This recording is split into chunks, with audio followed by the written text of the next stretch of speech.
Nandito tayo ngayon sa isang mahalagang yugto ng ating buhay. At ang katotohanan pagkatapos nito ay kailangan nating magsimula muli.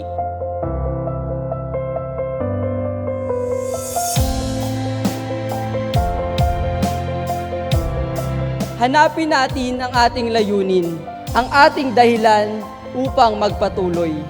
Nais kong ipaalala sa inyo na ang pagkakamali ay hindi nangangahulugan ng kabiguan.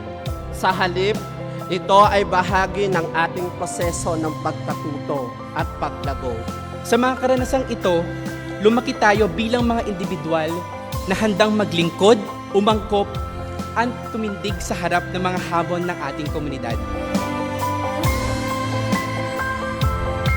May mga taong nagbigay ng kanilang suporta, pagmamahal at gabay. Kaya't nais kong anyayaan ng bawat isa sa atin upang pasalamatan ang ating mga magulang,